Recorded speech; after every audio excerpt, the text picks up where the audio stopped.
I left Portland on a Thursday with $230, a duffel bag, and about half a tank of gas. That was it. Everything I owned that still mattered was folded on the back seat of my Civic. 3 shirts, 2 pairs of jeans, socks that didn't match, a phone charger with exposed wire near the plug. The rest I'd left in boxes outside my apartment 3 weeks back when the landlord changed the locks. Probably gone by now. Didn't really care. I'd been sleeping in the car since then, Walmart parking lots mostly. One night behind a Safeway until security knocked on the window around 2 in the morning and told me to move along. I figured I'd done okay considering. Kept myself clean enough at a gym I still had a membership to. $8 menu stuff. Stopped shaving because razors cost money I didn't want to spend. It added up. My phone kept buzzing in the cup holder. I knew what it was. Same thing it had been for days. Debt collectors. The landlord's lawyer. My bank about the overdraft fees. I'd stopped answering around the time the eviction notice showed up. What was I supposed to say? That I'd lost my job at the warehouse when they downsized? That my savings ran out faster than I thought possible? They didn't care about the story. They wanted money I didn't have. So I ignored it. Let it buzz. Watch the screen light up and go dark again. After a while, it became kind of rhythmic. Background noise. The Craigslist post showed up on Tuesday. I'd been scrolling through the gigs section in a McDonald's parking lot using their Wi-Fi when I saw it. Night clerk needed. Warrenton or cash paid weekly. Start immediately. No experience required. The pay wasn't great, but it was something. The post said to call a number, ask for Tommy. I called right there. He picked up on the second ring and told me to come down Thursday evening. Didn't ask about my work history. Didn't ask for a resume. Just said to show up and we'd talk. I said okay. Hung up. Stared at the phone for a minute. It felt off, probably. Too easy. But I needed the money and I didn't have a lot of options left. Warrenton was a couple hours south and west, down near the coast. I'd never been, but I knew the area a little. Small towns, fishing, tourists in the summer. It was January now, so I figured it'd be dead. Made sense they'd need someone desperate enough to work nights for cash. That was me. I started driving around 6, took I-5 south out of the city, then cut west on Highway 30 toward Astoria. The sun was already setting by the time I merged onto US 101. It got dark fast out here in winter. The road hugged the coast, and I could smell the ocean before I saw it. Salt and wet wood, and something else I couldn't name. Cold, maybe. The kind of air that gets into your car even with the windows up. I passed a Chevron just outside Warrenton. The lights were bright and clean. The kind of place that looked too normal for how I was feeling. A couple of cars at the pumps. Someone inside buying scratchers or cigarettes or whatever people bought at gas stations out here. I kept going. Then a Dairy Queen. Closed. The sign was off and the parking lot was empty except for a shopping cart someone had left near the entrance. I didn't know why I noticed that. Just did. The North Jetty Inn showed up about a mile later on the right side of the highway. I almost missed it. The sign was this old neon thing, pale blue letters that buzzed and skipped, a couple of them half lit. The building sat back from the road, low and long, shaped in an L. The paint might have been white once, but now it looked grayish under the parking lot lights. There were maybe 5 cars parked out front. Not a lot. Not enough to make the place look busy. It looked open, though, lights on in the lobby, but it didn't look lived in. Hard to explain. It just felt still. Waiting. I pulled into a spot near the front and turned off the engine. Sat there for a second. My phone buzzed again in the cup holder. I didn't look. Inside, the lobby smelled like old cleaning solution and damp wood. The kind of damp that doesn't dry all the way because it's always there, soaking into everything. The floor was linoleum made to look like tile, scuffed in paths where people walked most. There was a couch against one wall, floral pattern sagging in the middle. A coffee table with some brochures fanned out, local attractions, crab fishing, the Maritime Museum. The front desk was straight ahead, fake wood laminate, a computer monitor that looked about 15 years old, a bell, the kind you tap for service, sitting next to a cup full of pens, and a clock on the wall behind the desk. It read 8:40. I checked my phone. 9:03. I stared at the clock for a second, figured maybe the battery was dying or someone forgot to set it right. Didn't matter. Just bugged me a little. "You Daniel?" I turned. A guy stepped out from a door behind the desk I hadn't noticed before. Older, maybe early 50s, tall and thin, thinning sandy hair combed straight back. He wore a windbreaker that looked cheap even from across the room and slacks that didn't quite fit. His eyes were pale gray, the kind that didn't give much away. "Yeah," I said. "Tommy." He didn't offer his hand, just moved behind the desk and leaned against it, arms folded. "You made good time. It's not far." "Far enough." He looked me over, not judging exactly, just taking inventory. "You got ID?" I pulled out my wallet and handed him my license. He glanced at it, didn't write anything down, and slid it back across the counter. "You ever work a front desk before?" "No." "Night shift?" "Warehouse stuff, overnight stocking." He nodded slowly. "This is easier, quieter. Barely anyone checks in after 10. Mostly you're just here." "Okay. You good with that?" "Yeah." He reached under the counter and pulled out a single piece of paper. Not a contract, not an application. Just one page, printed, with some lines at the bottom. He set it in front of me. "This is the agreement," he said. "You work 11 to 7, 6 nights a week. I pay you $200 a week cash every Sunday morning when I come in. You don't talk to guests unless they talk to you first. You follow the rules I give you. That's it." I looked down at the paper. It was bare. Just said what he'd told me, almost word for word, and had a line for my signature at the bottom. "No tax forms?" I asked. "Cash," he said. "Under the table. That a problem?" It wasn't. I needed the money, and I didn't want anything official tying me to one more thing I'd have to explain later. "No," I said. "Good." He slid a pen across the counter. I picked it up. I should have asked more questions, probably. About the rules, about what I'd actually be doing, about why he was hiring someone this fast without checking anything. But Tommy stood there watching me with that calm, unreadable expression. And I got the sense that asking wouldn't change anything. He controlled the keys. He controlled the schedule. He controlled whether I walked out of here with a job or got back in my car with nothing. So I signed. He took the paper back, glanced at my signature, and tucked it under the counter somewhere I couldn't see. "You start tonight," he said. "Tonight? That a problem?" "No." "Good. I'll be back in a minute." He turned and walked through that door behind the desk again. It closed with a soft click. I heard his footsteps fade somewhere deeper in the building. And then I was alone. The lobby was quiet. I could hear the buzz from the neon sign outside faint through the walls, the hum of the vending machine in the corner, my own breathing. I looked around. The desk had a computer, the monitor dark, a phone, old beige plastic, a drawer I didn't open, and under the counter, right where Tommy had been standing, I saw the edge of something else, a notebook, spiral-bound, with a cover that might have been red once but had faded to something close to pink. I pulled it out. The front had a piece of masking tape across it with 2 words written in blue ink, "Night Rules." I opened it.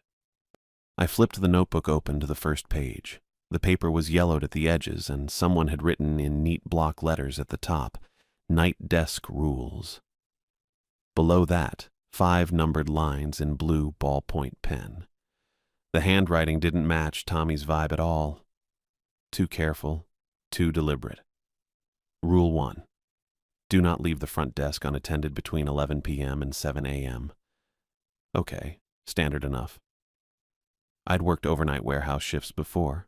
You stayed at your station. Made sense. Rule 2. If the desk phone rings twice, stops, then rings once more. Do not answer it. Let it go to voicemail. That one made me pause. I read it again. Specific. Weird, but not impossible. Probably some spam thing that hit the line every night. Maybe Tommy got tired of dealing with it and just wanted it ignored. Rule 3. A guest may ask about room 12. You will tell them it is occupied. Do not rent room 12 under any circumstances. I glanced up at the computer monitor. The screen showed a basic reservation grid with room numbers running down the left side and dates across the top. Room 12 sat about halfway down the list. It looked empty, no name attached. I kept reading. Rule 4. At exactly 4:44 a.m., place the brass key from the drawer on the counter and ring the desk bell once. Wait 30 seconds, then return the key to the drawer. My stomach did a little flip. That was the kind of thing you'd see in a prank setup. College hazing energy. Put the new guy through some ridiculous ritual and film his reaction. Except there weren't any cameras I could see. And Tommy didn't strike me as the type who cared enough to mess with anyone. Rule 5. If you hear knocking from the storage room behind the desk, ignore it. Do not open the door. I set the notebook down on the counter. Right. This was either someone's idea of a joke, or Tommy was testing how desperate I actually was. See if the homeless guy with no options would follow absurd instructions just to keep a cash job. I figured I'd play along. $200 a week wasn't much, but it beats sleeping behind a Safeway and dodging security at 2 a.m. The computer screen flickered. I looked up just as the monitor refreshed itself. The reservation grid blinked, reloaded, and when it came back, room 12 was highlighted in bright green, not selected by me. I hadn't touched the mouse. The cursor sat in the same spot it had been, halfway across the screen near room 7, but room 12 glowed green now, the way the system probably marked available inventory when you were about to assign it. I moved the mouse, clicked somewhere else. The highlight stayed put. I tapped the keyboard. Nothing. The green box around room 12 just sat there, active, waiting. I closed my eyes for a second and told myself it was a glitch. The monitor looked older than my car.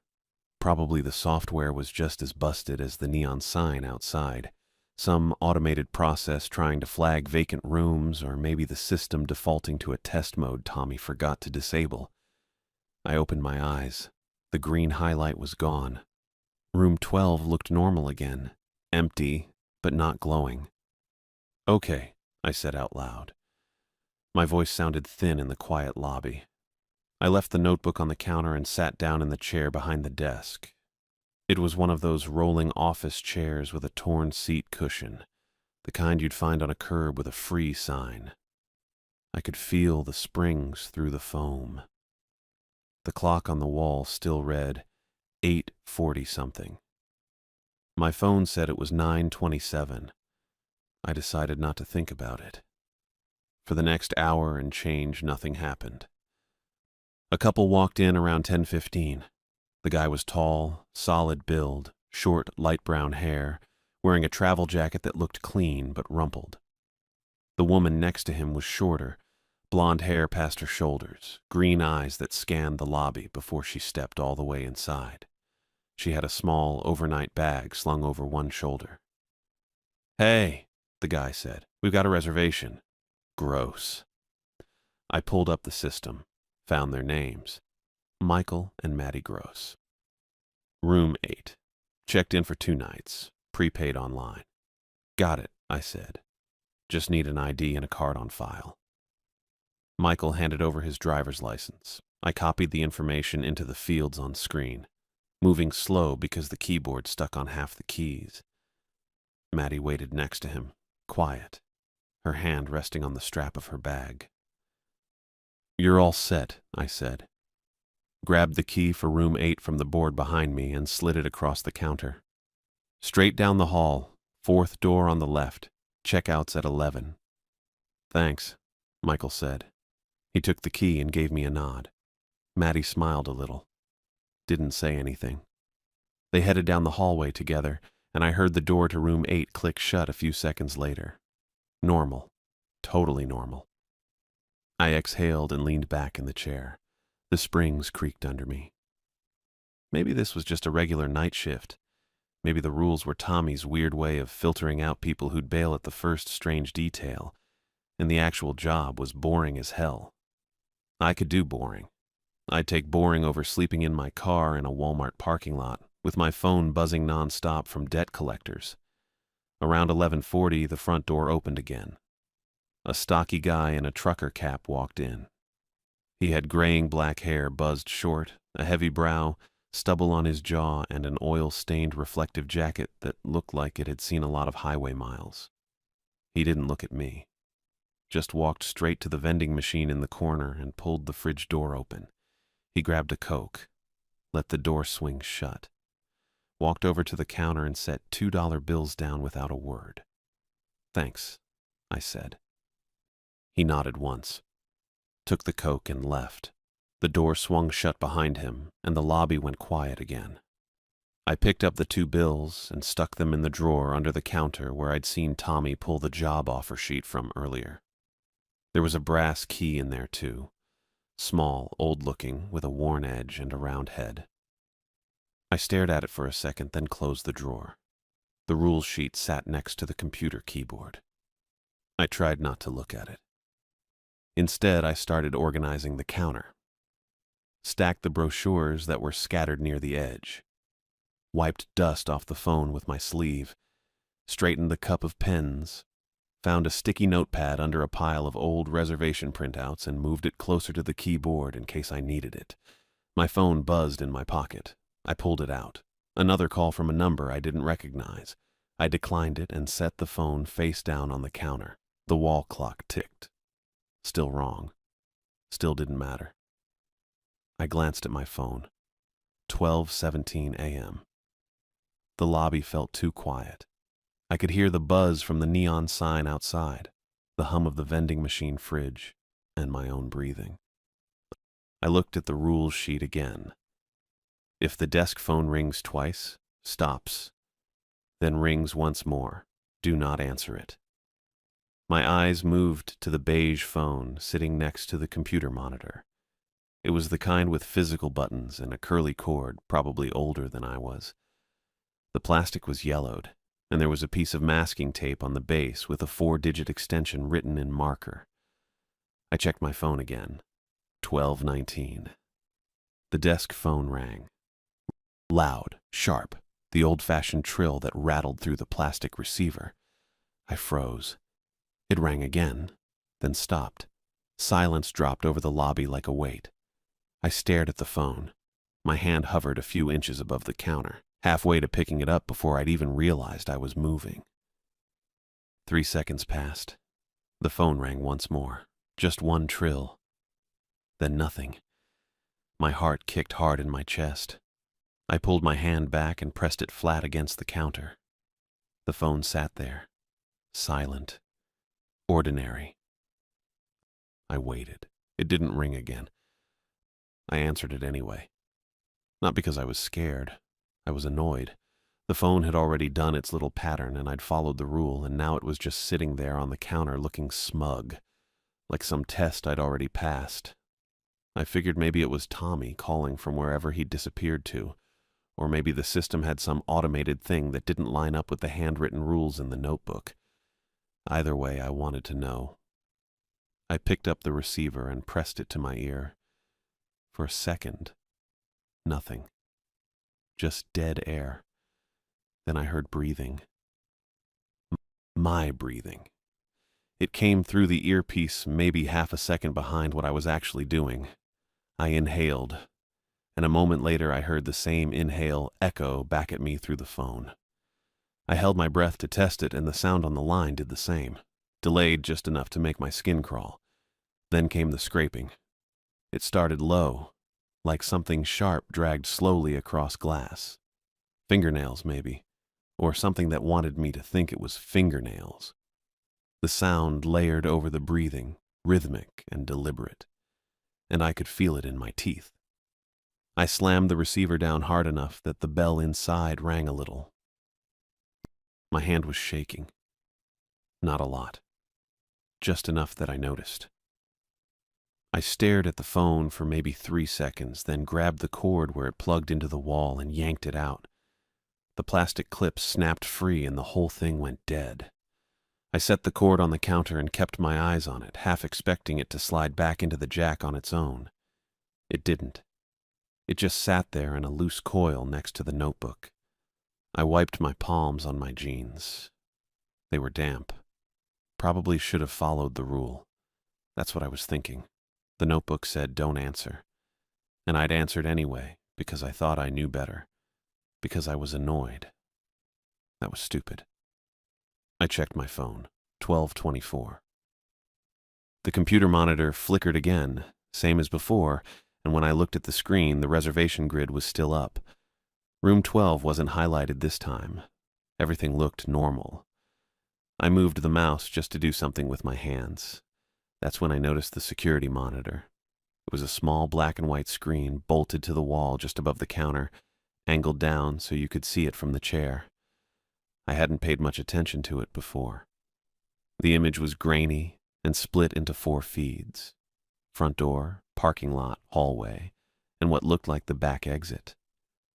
The front door feed showed the glass entrance, the dim glow from the neon sign outside, and fog. Thick fog, pressed right up against the glass. I leaned closer. There was a palm print on the door. A hand spread flat against the glass from the outside, fingers splayed. I could see the outline of it through the fog, which was condensing in streaks that ran downward in slow drips. Whoever it was stood just out of view. The camera angle didn't catch them, just the hand, patient and still, and the fog streaking down like something had dragged its forehead against the door and left a smear. I didn't move. My brain did that thing where it tries to logic its way out. Maybe someone was locked out of their room. Maybe they'd lost their key. Maybe they were drunk and confused, but the hand didn't move. It just stayed there, pressed flat, and the fog kept streaking. I thought about the rules again. Rule 1 said, don't leave the front desk unattended. It didn't say anything about not letting people in, but I had this feeling, this gut thing, that going to that door would be a bad idea. So I stayed behind the counter. I kept my eyes on the monitor. The hand didn't pull away. The fog didn't thin. I counted my own breaths. Got to 11 before I heard the laundry room door open behind me. I turned fast, probably too fast, and saw Charlotte. She was stocky, maybe 5'4", with dark brown hair pulled tight in a bun. She wore housekeeping scrubs and a fleece jacket, and she was carrying a black trash bag in one hand. She looked at me, then at the monitor, then back at me. "Stop staring at it," she said.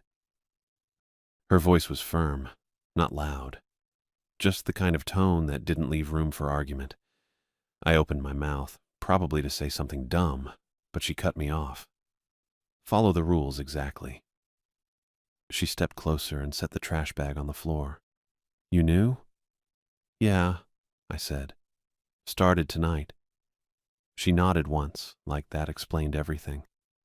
"Tommy hire you?" "Yeah." "He tell you about the rules?" "He gave me a sheet, and there's the notebook." Charlotte glanced at the notebook on the counter, then at the unplugged phone cord. Her mouth tightened a little.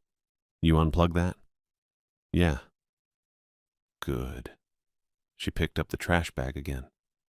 "Tommy doesn't work nights anymore. Said he'd already done his time. That's what he told me last month when he switched me to days and brought in the last guy." "What happened to the last guy?" Charlotte looked at me for a second, and I couldn't read her expression. Tired, maybe, or just done with the question. "He left," she said. She didn't explain. Just turned and walked back toward the laundry room. The door swung shut behind her with a soft click, and I was alone again. I checked the monitor. The hand was gone. The fog was still there, but thinner now, pulling back from the glass in uneven patches. No streaks, no smear. I sat down in the chair and opened the drawer under the counter. The brass key was still there, small and old-looking, with a worn edge and a round head. It was attached to a short chain, maybe 3 inches long, with a tiny clasp at the end. I picked it up. It was heavier than it looked. The metal was dull, like it hadn't been polished in years, and there were scratches along the shaft. I set it back in the drawer and closed it. My phone buzzed. I flipped it over. 107. I looked at the hallway camera feed on the security monitor.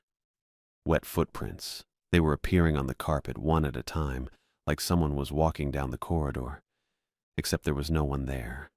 Just the prints, dark and wet, forming in sequence. They started in the middle of the hallway, nowhere near any of the room doors, and moved slowly toward the camera. I watched them appear. Left foot, right foot, left again.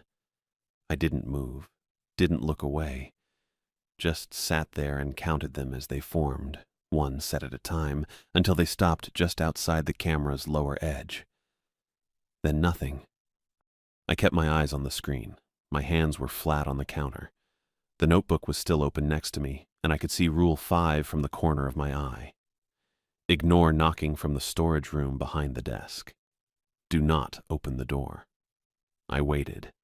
The footprints stayed where they were, wet and dark on the ugly carpet, and I stayed in the chair, and the clock on the wall ticked forward with the wrong time. Charlotte hadn't told me to clean the footprints. She just looked at them on the monitor and said, "You'll want to take care of that before someone tracks it everywhere." That was it. No explanation, no acknowledgement of what they were or where they'd come from. I figured I didn't have much choice. The mop bucket was in the storage closet next to the laundry room. I filled it at the utility sink, added a capful of cleaner that smelled like fake pine, and wheeled the thing out on its rusty yellow base. The wheels squeaked. One of them kept trying to veer left. I pushed through the door into the hallway. The air hit me first. It was colder back here, probably 10 degrees colder than the lobby, and damp in a way that stuck to my skin. The kind of damp you get near the ocean when fog rolls in thick. I could taste salt faintly at the back of my throat. The footprints were still there, wet, dark against the faded burgundy carpet. I stopped the bucket and just looked at them for a second. They were wrong. Not in an obvious way, not at first. But the more I stared, the more off they seemed. The toes were too long, stretched out, and the edges weren't clean. They smeared outward like the feet had dragged instead of stepped, like whoever made them had been pulling themselves forward instead of walking. I didn't want to think about that. I grabbed the mop, dunked it in the bucket, wrung it out halfway, and started on the first print. The water soaked into the carpet easily, too easily. The print didn't fade so much as dissolve, spreading outward in a darker stain before the fibers started to dry. I pressed harder with the mop, scrubbing in small circles, and the print finally lifted. I moved to the next one, then the next. I kept my eyes down, didn't look up, didn't check the doors on either side of the hallway, didn't glance toward the far end where the prints had started. I just mopped. The bucket water started gray, clean enough, but by the third footprint it had darkened. By the fifth it was almost black, murky, thick. I didn't change it. I kept going, working my way down the hall, and my hands were shaking a little by the time I reached the last print, the one that had stopped just outside the camera's view, just past the lobby door.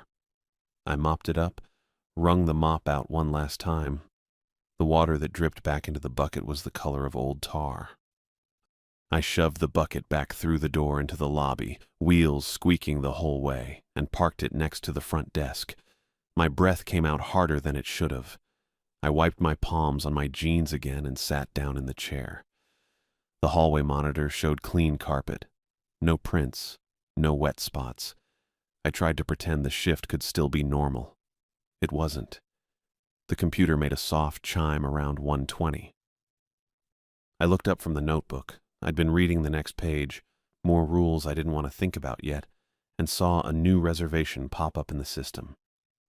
Room 12, late check-in, approved payment, arrival time listed as 1:30 a.m. The name field was blank. I stared at it, clicked on the entry to open the details. Everything else was filled in. Credit card processed, 2 nights booked, prepaid in full. Just no name. I clicked the name field and tried to type. Nothing happened. The cursor blinked but wouldn't accept input. I tried to reassign the room, clicked on the drop-down menu to select a different number. The computer froze. Not crashed, just froze. The screen stopped responding. The mouse cursor wouldn't move. The keyboard did nothing. Then the printer next to the monitor kicked on. It whirred to life, loud in the quiet lobby, and a single sheet started feeding through. I watched it print. A keycard sleeve, standard size, white cardstock with the motel's name printed at the top in faded blue ink, and stamped across the middle in bold black. 12. The printer spat it out into the tray. I didn't touch it. The computer unfroze. The screen refreshed. The reservation for room 12 was still there, still blank. I clicked out of it, opened the guest list, scrolled down, clicked on a different room just to see if the system still worked. It did. I went back to room 12 and tried to delete the reservation. The printer started again. Another sleeve. Same number. Same bold stamp. I pulled the plug on the printer. It kept running. The paper fed through anyway, smooth and steady, and dropped into the tray on top of the first one. I stepped back from the desk. The printer produced a third sleeve, then a fourth. They piled up. The tray started to overflow.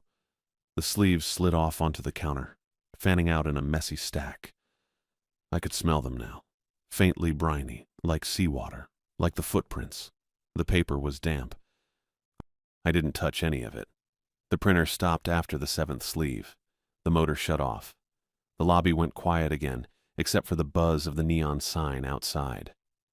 I stood there with my hands pressed flat on the counter, staring at the pile of damp cardstock. Then someone knocked on the front door. It wasn't loud, wasn't frantic. 3 knocks, controlled, evenly spaced. I looked at the monitor. A man stood outside the front door. Rain jacket, dark green, maybe black. It was hard to tell in the dim light from the sign. Hood down. He was looking directly at the camera. Not at the door. At the camera. He stood centered in the frame. Perfectly positioned. Like he knew exactly where it was. His mouth moved. I couldn't hear him through the glass, but I could see his lips form shapes, words. It looked like he was saying my name. I checked my phone. 1:11 a.m. The lights in the lobby flickered. Just once, a quick dip. Then they came back steady. The man outside didn't move, didn't knock again. Just stood there, mouth still moving, eyes fixed on the camera. And then I saw the second figure, taller, standing just behind him and to the left, far enough back that the light from the sign barely reached them. They didn't move either, just stood there. Watching. No, not watching. Listening. The way their head tilted. The way they held still. It wasn't the stillness of someone waiting. It was the stillness of someone listening to the building. The man in the rain jacket raised his hand, knocked again. Same rhythm. 3 knocks, controlled. I didn't move. The lights flickered again. My phone buzzed on the counter. I glanced down. 1:11 a.m. Still. The clock on the wall behind me read 8:40 something. I looked back at the monitor. The man's mouth kept moving, forming my name, over and over. The second figure shifted, just slightly. Their head turned toward the door, toward me. I backed away from the counter, not thinking, just moving. My heel caught the edge of the drawer I'd left open earlier, and it rolled out further on its track. Something fell inside. A soft thump. I looked down. The brass key was still there in the corner where I'd left it, but next to it now was a notebook. Thin thing, maybe 40 pages. The cover was water-stained, warped at the edges with blue ink that had bled into the cardboard in spots. I pulled it out. The cover had a name written in the same block letters as the rules sheet. J. Brown. Then below that, smaller. If you're reading this, Tommy hired you for nights. I opened it. The first page was dated March 9th, 2 months ago. The handwriting was neater than the rules sheet, but shakier in places, like whoever wrote it had been holding the pen too tight. First week done. Tommy says the rules are there to keep guests safe. That's bullshit. They're there to keep you safe. Don't get that mixed up. I flipped to the next page. Room 12 reservation showed up again tonight. No name. Prepaid. I didn't make the key card this time. Unplugged the printer before it could start. Phone rang the pattern at 12:19 like always. Didn't answer. Something knocked on the front door at 1:03. Watched it on the monitor for 11 minutes. It left when I didn't open up. The entry ended there. I turned the page. Talked to Charlotte. She said the last guy before me lasted 3 weeks. She wouldn't say what happened to him. Just that he went looking. Tommy told her to stop talking about it. I kept reading. The dates jumped around. Some entries were just a sentence. Others filled half a page. The inn works like a trap. It needs bait. That's the job. You're the bait. The rules keep you alive long enough to do it. My phone buzzed on the counter. I ignored it. Another page. Room 12 isn't normal. I checked the blueprints Tommy keeps in the office. There's no room 12 on the guest wing. The numbers go 10, 11, 13, 14. I asked Charlotte. She said there used to be one, but they sealed it off in the 90s. Said it was a mold problem. But it's still in the system. Still takes reservations. I flipped faster now. Figured it out. Keeping room 12 closed is what makes it open. The system wants to fill it. If you block it, it finds another way. Saw it tonight. Guest checked into room 9. Went to bed normal. Woke up in 12. She came to the desk crying. Said the room number on her door had changed. I checked the system. Her reservation had moved. I didn't touch anything. The next page was smudged. Water damage, maybe, or sweat. Tommy knows. He has to. This isn't new. Charlotte said the inn's been like this since before she started, and she's been here 6 years. He's not trying to fix it. He's managing it. Last entry, April 20th, 3 weeks ago. I'm done. I've got enough saved. I'm telling Tommy tomorrow I'm out. If you're reading this, you're the next guy. My advice, don't try to fix it. Don't try to understand it. Just follow the rules exactly and get out as soon as you can. The inn doesn't want you. It wants what you'll bring. That was it. Rest of the pages were blank. I closed the notebook and set it on the counter next to the rules sheet. My hands weren't shaking, but they felt cold. Jerome Brown, the guy before me. He'd lasted a month, maybe a little more, and then he'd quit, or he'd tried to. Charlotte said he left. She didn't say he made it out. The printer was still sitting there, unplugged, but somehow it had kept running earlier. I looked at the stack of key cards on the counter.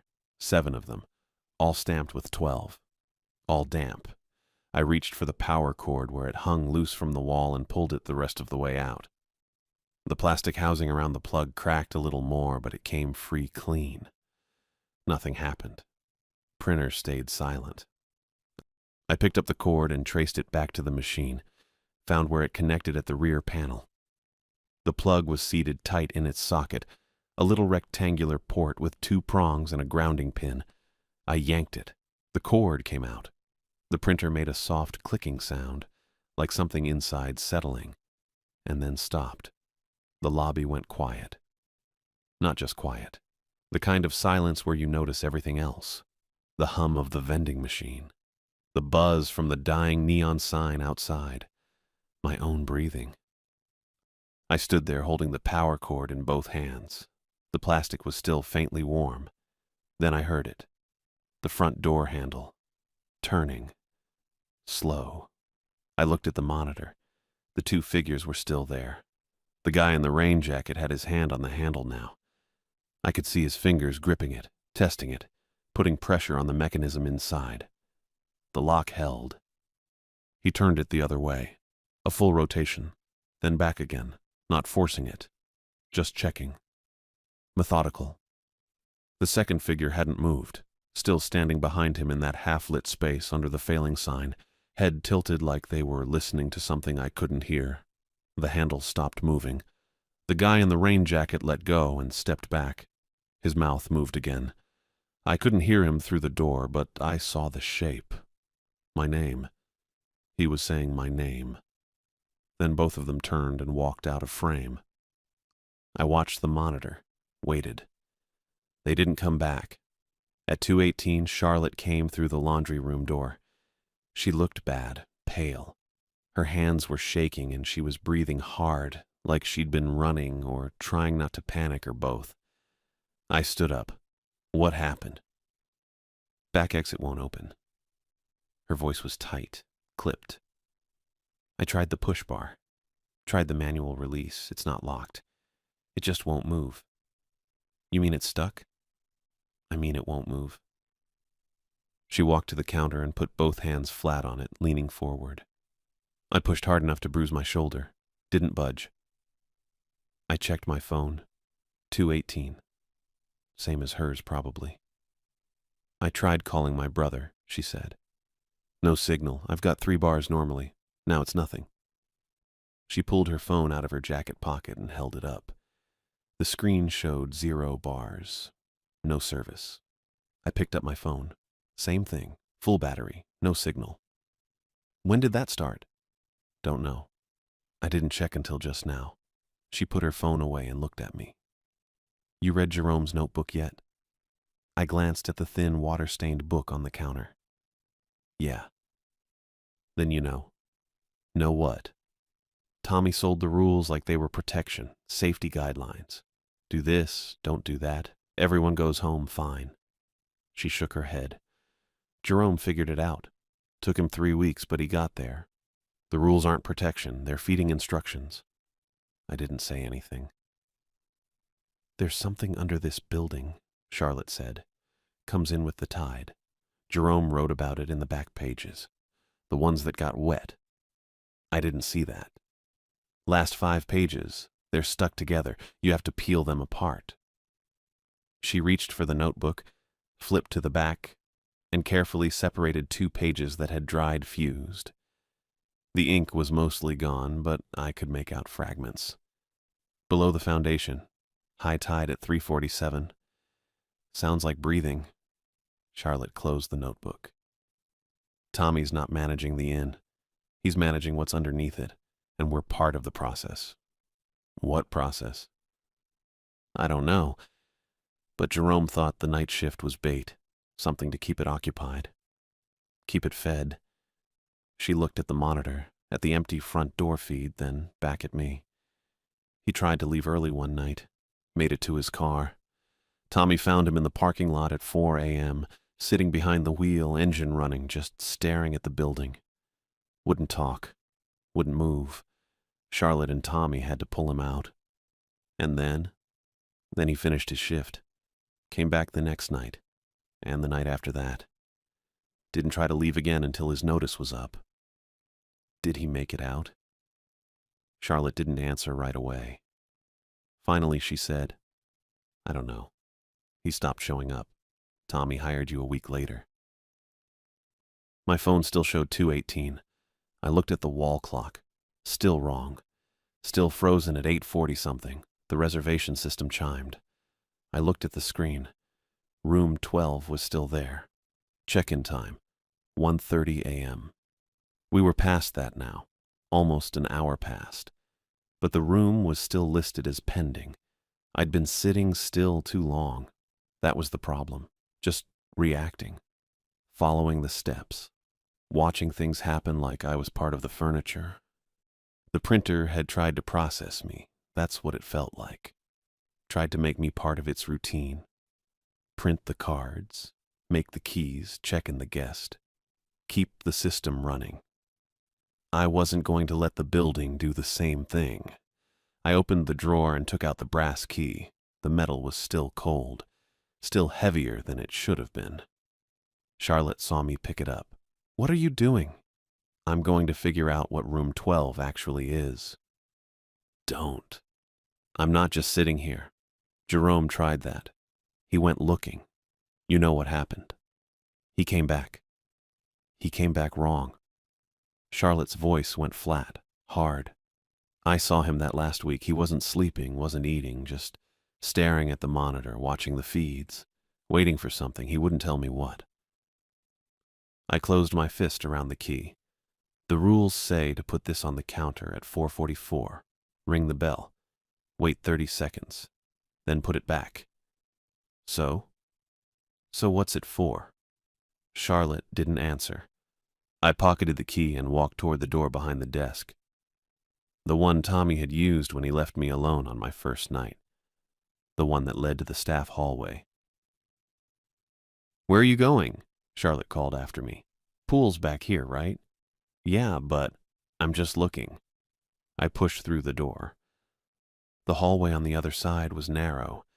Beige walls, fluorescent lights that buzzed louder than the ones in the lobby, linoleum floor with a pattern that might have been meant to look like tile but just looked cheap, doors on both sides, storage, maintenance, electrical, all labeled with plastic plaques screwed into the wood.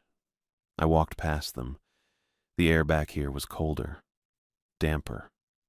I could smell chlorine faintly, so the pool was close. At the end of the hall, the floor sloped down slightly. There was a door on the left marked "Pool, closed for season," and on the right, another door.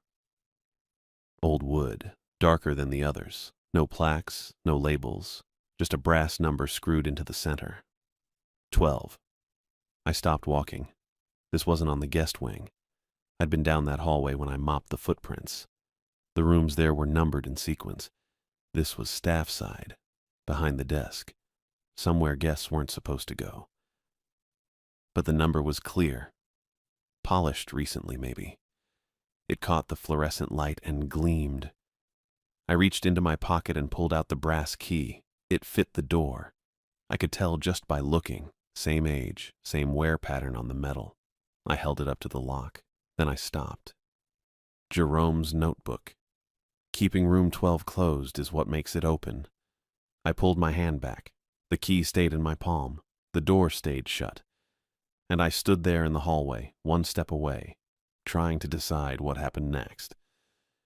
I went back to the front desk and picked up Jerome's notebook again. Charlotte stayed by the laundry room door, watching me. I flipped to the back pages, the ones that were stuck together, and tried peeling them apart more carefully this time. The paper tore a little, but I got most of it separated. The ink was mostly gone. Just fragments left in blue that had bled through from both sides. Below the foundation. High tide at 3:47. Sounds like breathing, but slower. Key opens nothing but it wants. I stopped reading and closed the notebook. My hands weren't shaking, but they felt wrong.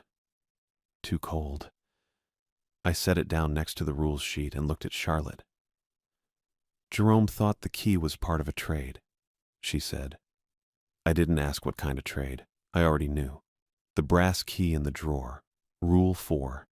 Place it on the counter at exactly 4:44 a.m. Ring the bell once, wait 30 seconds, then return it to the drawer. Except Jerome never said you had to return it. Charlotte saw my face change. "You're thinking about it." "Yeah. It might work," she said. "Or it might make things worse." I checked my phone. 2:31 a.m. No signal still.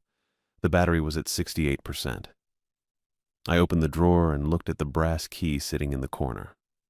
Small. Old. Heavier than it should be. I left it there and closed the drawer. "We wait," I said. Charlotte nodded and leaned against the wall next to the laundry room door. She crossed her arms. Her breathing had steadied, but her hands were still shaking a little. The lobby was quiet. The vending machine hummed. The neon sign outside buzzed and flickered. I sat down in the chair behind the desk and stared at the monitor. The front door was empty. No fog, no figures. Just the parking lot and my car sitting near the entrance with the driver's side window that didn't roll all the way up anymore. The hallway feed showed clean carpet, no wet footprints, no doors open. The back exit feed showed the door with the push bar that Charlotte said wouldn't budge. It looked normal on the monitor, just a door. I switched back to the front entrance feed and kept watching. 3:33 a.m. came and went, the rattling at the front door that I hadn't consciously registered until it stopped. The lobby warmed up. Not much, maybe 5 degrees. Enough that I noticed the cold leaving. I checked the monitors again. The front entrance was completely empty. No fog pressed against the glass. No figures standing under the failing sign. Then the printer started up. I looked at it sitting there on the counter, unplugged, power cord yanked from the back panel and lying on the desk in 2 pieces where I'd broken the plastic housing. The printer made a soft whirring sound, then a mechanical click. Then paper started feeding through. Charlotte pushed off the wall and came closer. "You unplugged it." "I know." The paper came out slow, damp, the same faint seawater smell. But this wasn't a blank keycard sleeve. This was a full registration form, the kind with guest details printed in rows. I watched it print, line by line. My name, Daniel Calhoun. My driver's license number, the one I'd shown Tommy when I arrived. My old Portland address, the apartment where the landlord changed the locks 3 weeks ago. My phone number, my date of birth. The paper finished printing and sat there in the tray. I didn't touch it. Another sheet started. Same information, same details. My full legal name at the top in bold letters. Charlotte leaned over the counter and looked at the printer. "It's pulling your information." "From where?" "The system. Tommy put it in when you signed the job offer." I remembered him taking my license, looking at it, handing it back without writing anything down. I thought he just glanced at it. A 3rd sheet printed, then a 4th. I grabbed the papers and crumpled them together. They were damp and cold and smelled like the footprints in the hallway. I shoved them in the trash under the counter and wiped my hands on my jeans. The printer kept going. 5th sheet, 6th. I checked my phone. 4:17 a.m. 27 minutes until 4:44. I opened the drawer and stared at the brass key. The chain was coiled next to it. The metal looked duller than before. Or maybe that was just the lighting. Charlotte stood next to me. Jerome's rule said to put it on the counter at exactly 4:44. Ring the bell once. Wait 30 seconds. Then return it to the drawer. Yeah. But he also wrote that the key opens nothing. I saw that. So what's the trade? I didn't answer. I was thinking about Jerome's last entry. The one where he said, "The inn doesn't want you. It wants what you'll bring."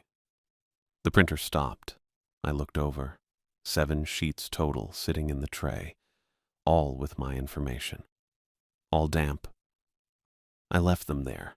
4:29 a.m. I picked up the brass key. It was heavier than I remembered. The metal was cold enough to sting my palm. I set it on the counter in the exact center and stepped back. Charlotte watched me. "It's not time yet." "I know." We waited. The vending machine hummed. The neon sign buzzed. My phone ticked over to 4:30, then 4:31. At 4:43, I moved closer to the counter. Charlotte stood right next to me, close enough that I could hear her breathing. "Surviving still costs something," she said. I didn't ask what she meant. 4:44 a.m. I reached out and rang the desk bell once. The sound was sharp and clear and wrong in the silent lobby. Then I stepped back and kept my hands at my sides. Something behind the desk clicked. Not the laundry room door. Something else, closer to the wall. I heard a latch release and hinges that sounded like they hadn't moved in years. A door I hadn't seen before swung open, just a crack, maybe 6 inches. Cold air spilled out. Not regular cold, the kind that comes off ocean water in winter. It smelled like tide pools and something metallic, pennies, or blood. I didn't move. Charlotte grabbed my arm but didn't pull me back. Something was moving in the darkness past the door. Careful, slow. I couldn't see it, but I could hear it. Wet sounds, dragging, breathing that was too slow and too deep. The brass key sat on the counter between me and whatever was behind that door. I kept my hands at my sides, didn't reach for it, didn't move toward it. A hand came out of the darkness. Wet, pale. The joints were wrong. Too many knuckles. Fingers too long. It moved across the counter and stopped next to the key. I held my breath. The hand picked up the key. The chain slid across the laminate with a soft scraping sound. Then the hand pulled back into the darkness. The door stayed open. I looked at the wall clock. The hands ticked forward. First time all night. 4:45 a.m. The printer went silent. Completely. Not even the settling clicks. I checked the monitor. The fog was gone from the front door, just empty parking lot and pale early light starting at the horizon. The door behind the desk started to close. Slow. The hinges creaked. Then Tommy walked in through the front entrance. He looked the same. Cheap windbreaker, slacks, thinning sandy hair combed back, pale gray eyes that went straight to the counter, to the spot where the brass key should have been. His face didn't change, but something behind his eyes did. "Where is it?" he said. I didn't answer. Charlotte stepped back toward the laundry room door. Tommy walked closer. "Where's the key, Daniel?" I grabbed the mop bucket, the one I'd used on the footprints. The water was still black and tar-colored and smelled like whatever had been in that hallway. I threw it in his face. Tommy screamed, not a normal scream. It warped halfway through, got lower and wetter and wrong, like two voices at once. The skin around his eyes started bubbling, little blisters rising up and popping and running down his cheeks. He stumbled backward and his hands went to his face. I shoved him. Hard. Toward the open door behind the desk. He hit the edge of the counter and spun halfway around. His windbreaker caught on the corner. The thing in the darkness moved fast. I saw the pale hand again. Then another one. They grabbed Tommy by the shoulders and yanked him through the gap. Tommy screamed again. That same warped double voice. Then it cut off. The door slammed shut. The sound echoed through the lobby and then stopped. I stood there breathing hard with the empty mop bucket in my hands. Charlotte was pressed against the wall. Her eyes were wide and her face was white, but she was breathing.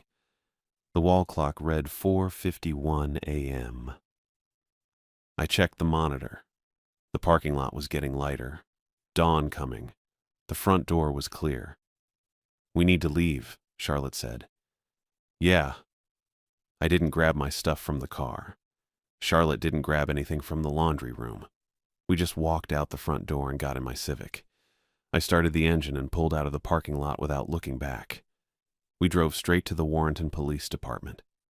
Small building, brick, American flag out front. I parked in the visitor lot and we went inside. A guy at the front desk looked up. Mid-40s, maybe. Neat dark hair, glasses, button-down shirt and tie with an ID badge clipped to his belt. Jackson Carr, according to the badge. "Can I help you?" he said. I told him I needed to file a report. Assault, maybe abduction. I wasn't sure. Jackson got a form and a pen. Then he called back 2 other officers. Christina Finley came first. Patrol uniform. Black hair and a low ponytail. Sharp jawline. She sat across from me and opened a notebook. Harold Wang came second. Older, salt and pepper hair.